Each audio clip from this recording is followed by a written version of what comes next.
Allez, on continue la matinale. Je suis maintenant avec Annelise Elmer. Annelise, bonjour. Bonjour. Annelise, vous êtes la directrice du pôle Assurance Finance d'InfoPro Digital.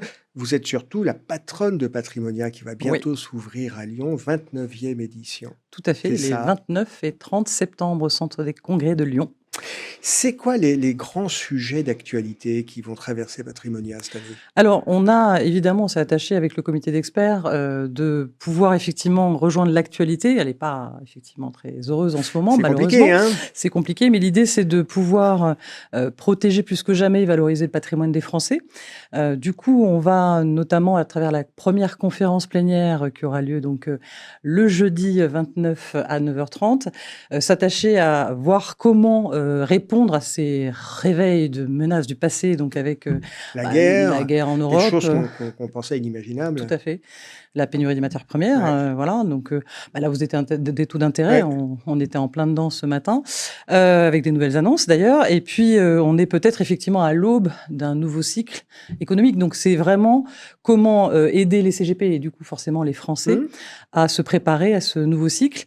Avec, on aura notamment l'intervention de Jacques Attali, Patrick Artus et puis Thierry Pouche pour donner effectivement chacun leur éclairage sur ce sujet. Mais on va aussi parler d'autres choses. Il y aura on ne peut pas être que défensif. C'est bien de préserver le patrimoine, non, mais c'est important.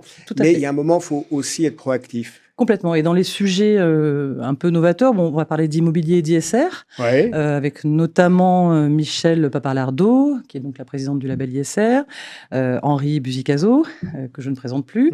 Donc ça, c'est un autre grand temps fort qui aura lieu effectivement le jeudi après-midi. Et puis, autre sujet, mais pas des moindres, la finance positive des PME et PMI. Donc là, on accueille Fanny Laitier, donc, qui sera présente le vendredi matin sous forme de conférence émulative, de conversation. Et dernier grand sujet, et pour pas des moindres, les cryptos, parce qu'effectivement, les cryptoactifs, danger ou Eldorado, c'est un vrai sujet. Et on aura en préambule, et c'est important, l'éclairage de Claire Castanet de l'AMF, qui viendra donner le point de vue réglementaire. Et puis ensuite, dans cette table ronde, il y aura notamment Faustine Fleury, qui est présidente de la DAN, Owen Simonin, enfin je ne vais pas tous les citer. On ne va pas tous les citer. Voilà. On le rappelle, Patrimonia, c'est la grande messe des CGP. En juin dernier, vous aviez fait un sondage auprès des Français sur leur rapport au CGP, les freins ou ce qui les inspirait? Alors, effectivement, on a voulu, c'était important pour nous, c'est le premier sondage que Patrimonia a fait, pour voir quelles étaient finalement leurs relations avec les CGP, comment ils géraient finalement leur patrimoine, et c'était au mois de juin, donc c'était déjà compliqué. Et donc, on a remarqué dans ce sondage quand même qu'il y avait 47% qui envisageaient d'eux, dont 25% sérieusement à faire appel à un CGP, mais c'est-à-dire que la majorité ne le fait pas pour l'instant. Dans les freins qui sont identifiés, le premier, c'est le fait de faire confiance à un tiers. Donc ça reste effectivement une inquiétude des Français. En France, on continue à faire confiance à son banquier. Mais non, parce que là, pour le coup, les banquiers, c'est pareil. C'est pareil. C'est pareil.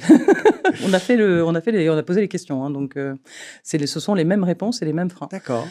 Comment les CGP peuvent justement dépasser cet a priori des particuliers qui sont un peu méfiants? Alors, il y a la confiance. Est-ce qu'on peut leur donner des conseils? Je pense que, justement, c'est l'objectif de Patrimonia, d'éclairer les CGP sur ces inquiétudes et comment mieux répondre et mieux, finalement, apprendre à s'informer, communiquer pour aider justement mieux les CGP à informer les Français. Parce que dans les autres craintes qui apparaissent dans ce sondage, je parlais de la confiance, mais il y a aussi notamment le fait que ce soit réservé plutôt à des grandes fortunes et que ça coûte cher. Donc là aussi, il y a un travail pédagogique qui est à mener et on va s'attacher à le faire, notamment avec plus de 110 prises de parole cette année sur Patrimonia. Oui, l'idée qu'effectivement, c'est réservé aux ultra-riches. En fait, c'est un petit peu plus subtil que ça. Et puis, il y a des niveaux de services qui s'adaptent.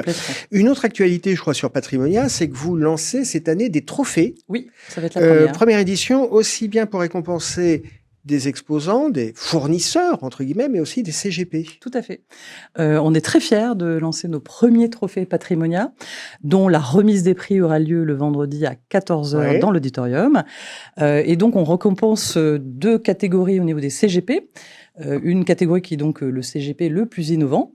La deuxième qu'on appelle la relève, donc c'est un peu les jeunes, effectivement. C'est les jeunes pousses. Exactement. Voilà. Et puis de l'autre côté, on a 3 catégories pour récompenser nos partenaires exposants. Côté innovation digitale, c'est un sujet. Côté, effectivement, entreprise responsable. Donc ça, c'est aussi un autre sujet important. Et le dernier, qui n'est pas le moindre, c'est comment bien accompagner et donc le meilleur service client apporté à ces CGP. Oui, parce que effectivement, Patrimonia, c'est le rendez-vous des CGP, c'est le lieu pour rencontrer les fournisseurs. Et en matière de placement, il y a une dimension, entre guillemets, produit, mais il y a aussi une dimension conseil. Tout à fait. Qui est essentielle, surtout quand on traverse des périodes un peu tumultueuses. Concernant ces trophées pour les CGP, il y a les plus innovants, il y a les espoirs. Tout à fait. Les espoirs. Comment vous allez soutenir, comment on peut soutenir des jeunes CGP qui se lancent dans cette aventure entrepreneuriale? Alors, il y a plein de pistes, mais je pense que je ne vais pas toutes les donner. Je vous invite à venir sur le salon, sur la convention, parce qu'il y a plein de réponses possibles et j'en ai pas une à vous donner. Et puis, ce sont les professionnels qui répondent le mieux. Et je pense que c'est pour ça qu'il faut venir sur Patrimonia cette année. Il y a effectivement notamment des débats d'experts, des conseils de pros, le podium, enfin tout un tas de prises de parole. La Digital Factory qui, elle aussi, va répondre sur ces enjeux digitaux. Donc, il y a tout un tas de réponses qui seront apportées pendant les 2 jours de la convention. Donc, je vous invite surtout à y venir. C'est très clair. Anne-Lys, on viendra à Patrimonia. Merci d'avoir été avec nous. Merci beaucoup. À très bientôt.